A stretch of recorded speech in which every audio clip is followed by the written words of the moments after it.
Chapter 1. I must be a fake MC.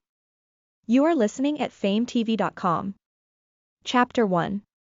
I must be a fake MC. Translator. Atlas Studios editor. Atlas Studios' Xianxia was very depressed. He had transmigrated to a world of cultivation. He had become the 13th prince in the country of fire at the eastern wilderness in this new world of cultivation. What was there to complain about being a prince? Well, he was not just a prince. He was a prince known for his extreme, bad luck. His mother was concubine Lan, the most beautiful lady in the country of fire and the person the king adored a lot. Her imperial status was very close to that of the queen. Under normal circumstances, concubine Lan's son would have a decent chance to become the crown prince in the future. However, on the day of delivery, concubine Lan had died due to severe hemorrhage that was caused by dystocia. From then on, the king had been loathing the 13th prince's presence a lot. Thus, his imperial status had started to decline rapidly.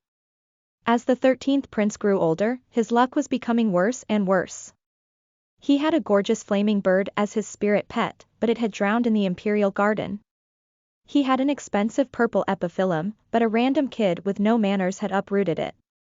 He had followed his cousins to the Directorate of Imperial Academy to study once. And the building collapsed the very day. Besides having bad luck in his daily activities, the 13th prince also had a challenging cultivation journey. Today was the 88th time that he suffered from chi deviation. Unfortunately, he did not make it this time. The 13th prince had not been believing in destiny and had been trying to fight against it, but the latter got the better of him. Now, his body belonged to Xianxia, a well-educated youth from the 21st century. Water. Get me some water.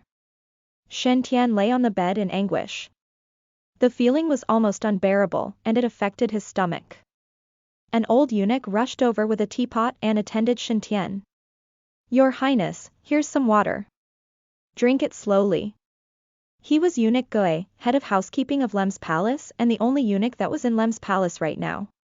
It could be said that he had brought up the 13th prince himself. Xianxia felt much better after drinking the water. He looked at this old eunuch and was stunned. He recognized this person from the 13th prince's memory. Eunuch Gui had been in the palace since he had been a child and had been working there for more than 50 years. Concubine Lan had saved his life before, and thus he was very loyal to the 13th prince. However, unlike what he remembered, there was a halo floating on Eunuch Gui's head. Yes, it was a green glowing halo. Xianxia was shocked by what he was seeing. The halo was similar to the one angels seemingly had, just that the color was very different. Am I seeing things? Xianxia rubbed his eyes and looked again. The halo was still there. Clearly, it was not his imagination. Uncle Gui, could you pass me a mirror? Eunuch Gui fetched over a mirror in no time. When Xianxia looked at his reflection in the mirror, he finally understood why the 13th prince had been so unlucky. His face was handsome. Very, very handsome.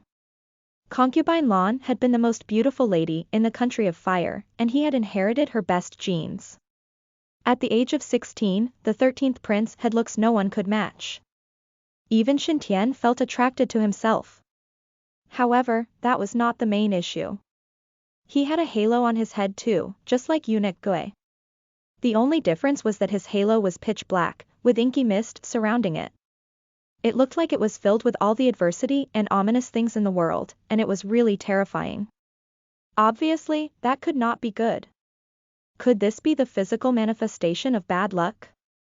So, is the exemplification of the saying, your glabella seems dark. Xianxia went back lying on the bed, as he needed some time to himself. Other transmigrators have main character buffs, and their halos must be shining in golden rays. As for me, just the look of it sent chills down Xianxia's spine.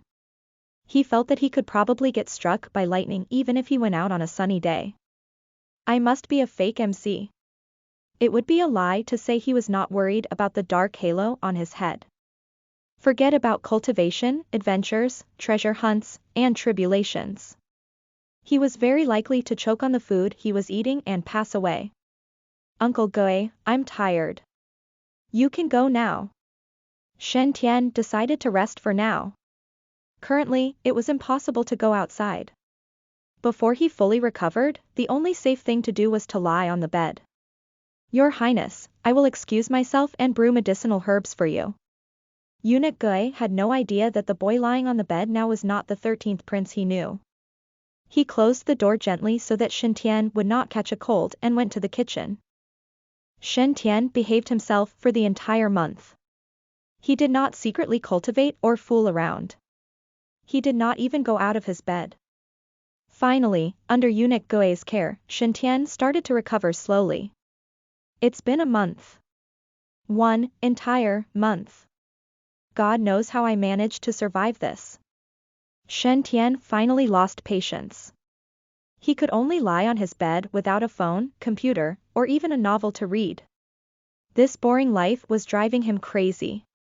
Shen Tian realized that freedom was more precious than life itself. Thus, he decided to go out for some fresh air. Listen to the full novel at FameTV.com, direct link in the description.